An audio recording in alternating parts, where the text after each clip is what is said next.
friends. I was thinking about something that I talk to a lot of people about. Have you ever wondered why you can feel completely motivated on Monday morning? Like you buy all the groceries, you make the plan, and you promise yourself this time is going to be different. And then 2 weeks or 2 days later, you find yourself back where you started. Maybe you've told yourself you just need more discipline. Maybe you believe you haven't found the right plan yet. Or maybe you've quietly decided that you're simply someone who can never follow through on your plan. But what if the problem actually isn't your discipline? What if the problem is that the reason that you're trying to change has never been strong enough to carry you through the hard days? Today, I want to talk to you about one of the most important parts of any health journey. It's finding your why.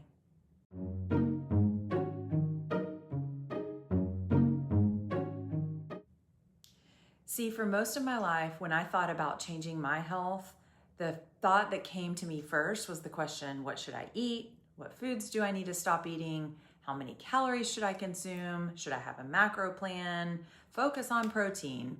What workout will give me the fastest results? And when we're desperate to feel better in our bodies, those seem like logical questions. But they're not the first question that we're supposed to ask. The first question is, why do I want to change? Because here's the truth. Many of us have spent years trying to change our bodies for reasons that we've never examined. We want to feel loved. We want to feel accepted and desired. We want to walk into a room without any worry or wondering about what everybody thinks about our body. We want to put on a smaller pair of jeans and finally feel like we've done something right. We want someone to say, "You look amazing," because just for a few seconds, that compliment makes us feel valuable. And I understand that longing, and I know what it feels like to believe that if my body looked different, maybe I would finally feel different inside. And honestly, those desires do not make you shallow, they make you human. Most of us were taught directly or indirectly that the way we look affects how worthy we are of being seen, loved, and accepted. But here's the painful truth that I don't think a lot of us want to admit. A smaller body cannot heal a heart that believes that it's unworthy.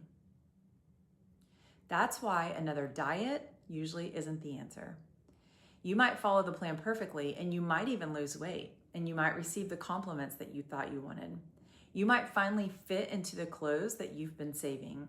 But if your deepest why is to prove that you're lovable, acceptable, or good enough, no amount of weight loss will ever feel like enough.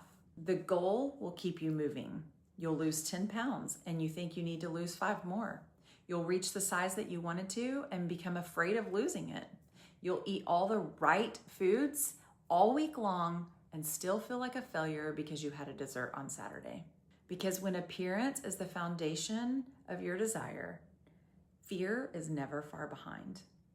But God offers us a different foundation. Romans 12:2 tells us not to conform to the patterns of this world, but to be transformed by the renewing of our minds. See, the world says, change your body and you can become worthy. But God says you're already loved. Now let me transform the way you think so that you can care for your body from a place of love. And that is what changes everything. See, the real issue isn't whether you want to lose weight or not. There is nothing wrong with wanting your clothes to fit more comfortably. There is nothing wrong with wanting to feel stronger, to improve your health, or change your body composition. See, the deeper question that we're not asking is, what are you expecting the weight loss to give you? Are you asking your body to give you an identity? Are you asking the scale to tell you whether or not you had a good day and you behaved? Are you asking your food choices to determine whether you were good or bad? And are you asking compliments to prove that you matter?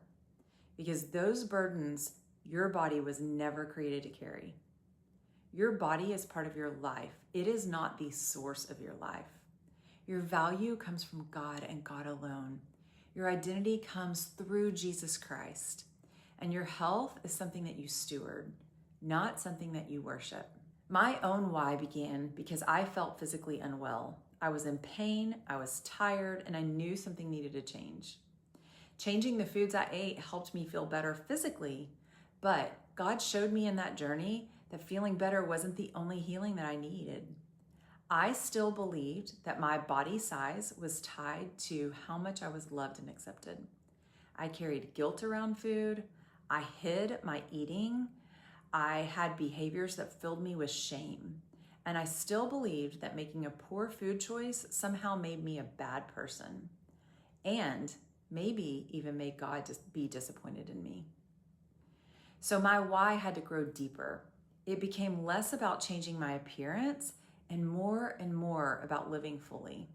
I wanted energy to enjoy my family. I wanted the mental clarity to do my work well.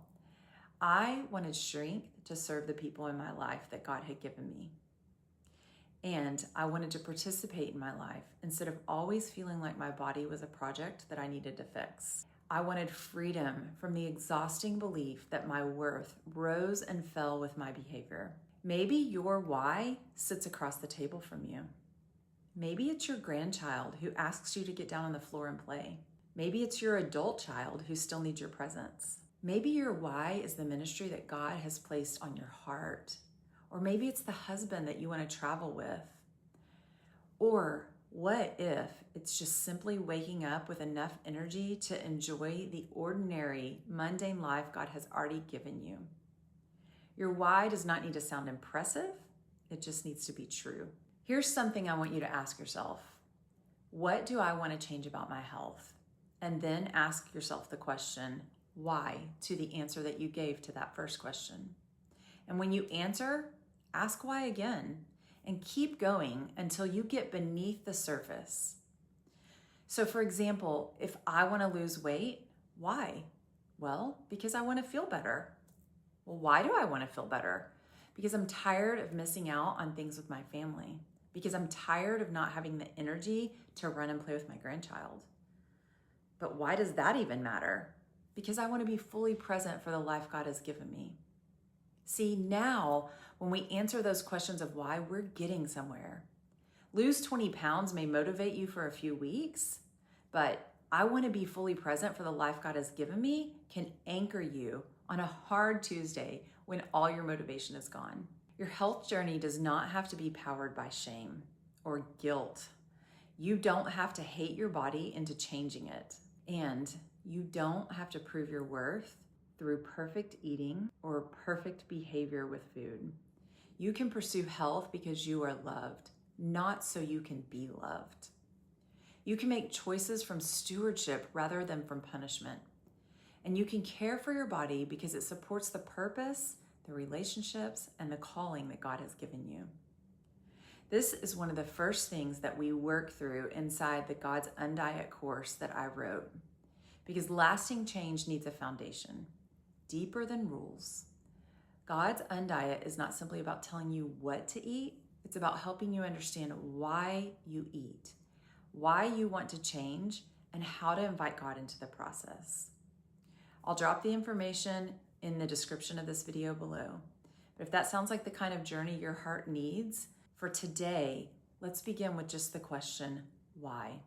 And if appearance were completely removed from the equation, why would you still want to be healthy? Write down your answer. That answer may become the beginning of a new health journey for you.